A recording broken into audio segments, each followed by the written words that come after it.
The Chicago Bulls just rallied back from a 20-point deficit on the road in one of the toughest arenas to play in the NBA. The Chicago Bulls won this playoff matchup 109-105. I saw a lot of things I really didn't like from the Bulls and the Raptors tonight, and I quite frankly think that after this season, both of these teams are going to blow it up and/or look drastically different next season, whether that's the releasing or firing of head coach Nick Nurse for the Toronto Raptors, whether DeMar DeRozan or Zach LaVine wants out of Chicago. We got a lot to talk about in today's recap, guys. But before we do, I just want to say thank you so much for the support on the videos recently. Make sure you stick to the end of this video so you guys do get to hear about both the Bulls and the Raptors. I may post a recap on the Pelicans and Thunder game, but if I do, it is going to be tomorrow morning. Without further ado, let's get straight into this video talking about the Chicago Bulls. So I think we can all agree the real MVP of this game is DeMar DeRozan's daughter. If you guys were watching this game, you heard her shriek, you heard her scream, you heard her yell every single time the Toronto Raptors were at the free throw line.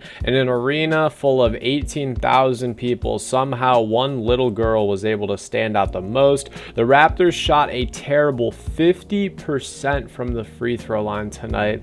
God awful, including two huge misses from Pascal Siakam when it was actually 105-108. He missed 2 out of 3 of those free throws on some potential game-winning free throws. The main thing from the Bulls that I liked tonight, well, the two main things, was the offensive explosion that we saw from Zach LaVine in the second half. I loved that when things were getting out of hand, he was just driving to the basket. He was doing what he excels at. It was great to watch. Tonight he finished with 39 points, 3 assists, and 7 rebounds. He didn't shoot that great from the 3 as he shot 2 for 7, but he was very active getting to that free throw line as he knocked down 13 of the 15 attempts. The second thing I want to say is that Patrick Williams on the defensive side of the ball is an absolute menace. I think if the Chicago team is going to break it up, because for a second in this game, it was just screaming, it's time to rebuild, it's time to rebuild, and even after they possibly get swept and or miss the playoffs after they verse the Heat, you know, on this next coming play-in matchup,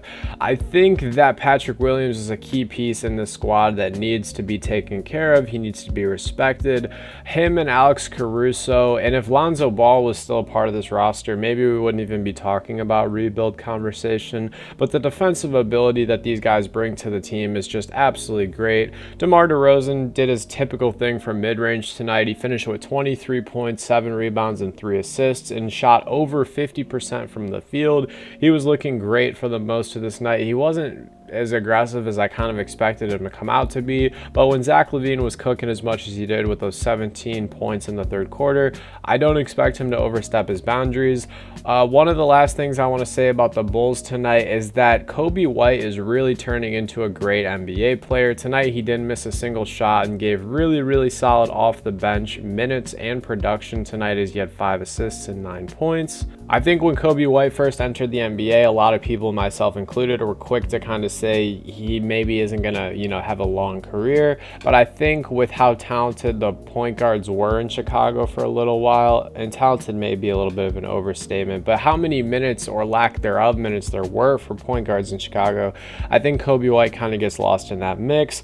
I don't know what this team's gonna look like next year, but I would not be opposed to getting rid of pretty much everything except for maybe Patrick Williams and or Zach LaVine. Because DeMar DeRozan's contract is up this season. Obviously, Patrick Williams is still on that rookie contract, the young guy deal, and I'm sure he has a player option or team option at the end of that. But Zach LaVine is signed through 2026 to 2027. So if you had to gut this entire roster, I think it might be the best thing to do, especially now that you're kind of buying into the Billy Donovan coaching thing. I think the best thing to do is just move forward and possibly disband the squad. As for the Toronto Raptors, man, you guys had it and you lost it. The season is over, and I was completely wrong about you guys. I thought this would have been a season where you at least finished as a top 6 seed, and I was completely wrong. Pascal Siakam tonight had a really solid game. Scotty Barnes tonight looked really great as well. I did like seeing that. He finished with 19 points, 10 rebounds, 2 assists, 2 steals, a block. He was knocking down a couple 3-pointers. He shot pretty efficient from the field. I just hope next season we see the volume at which Scottie Barnes takes shots, kind of develop and increase more, because I do think he's a much more gifted scorer than he even gives himself credit for. Going back to Pascal, tonight he finished with 32 points, 6 assists, 9 rebounds, and shot over 50% from the field.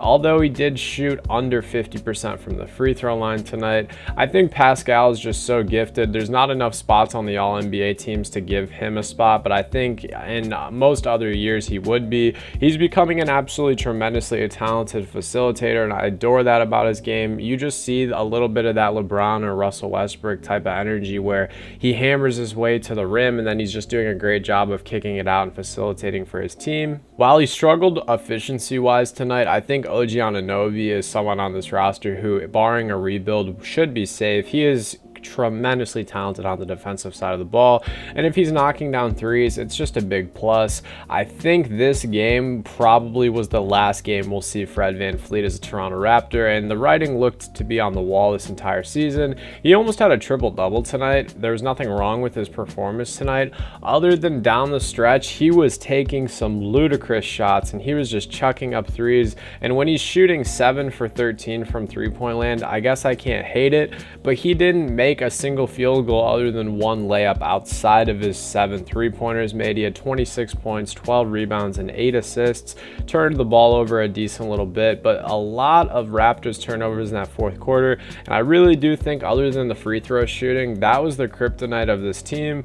But at the end of the day, like I said in the beginning of this video, you're probably not going to win a game if you're shooting 50% from the free throw line, let alone a play-in and or playoff game where points are much harder to come by. I don't know if this is the end of Nick Nurse as a Toronto Raptors head coach, but if it is, congrats on the championship ring, and I hope you find a job elsewhere, maybe with a team like the Philadelphia 76ers if Doc Rivers gets fired, or the Houston Rockets are hiring, so you really never know. This wasn't even something I thought would be brought up in the media, and let alone this video, because Nick Nurse's career or tenure coaching in Toronto post Kawhi Leonard was not that terrible. In the 2019 to 2020 season, they had a 53-19 record and finished as the number 2 seed in the Eastern Conference. The year following, I'm pretty sure they were like the 12 or 13 seed in the Eastern Conference, which is nothing to boast about. A 21 season is always terrible. But then immediately after, the year following, they're the 5 seed, right back in the NBA playoffs. And then this year, it's another low year. So it's just really hard to kind of make a decision based off such a small sample size. A lot of times in the NBA, especially after a coach is a championship level coach, there's a lot of leeway and a lot of break giving. Like Doc Rivers is the first coach that comes to my mind when I think about that. You win a championship with the Celtics in the Big Four in 2008, and it's just really the rest of your life you'll have a coaching gig, but I'm not really sure. Maybe Toronto just wants a change of pace. But what do you guys think? How do you feel about the Bulls? How do you feel about the Raptors? Are these teams going to rebuild? Let me know in the comments below. If you guys made it this far, I appreciate your support as always. Hope you guys have a great rest of your day. Stay happy, healthy, and blessed. Peace.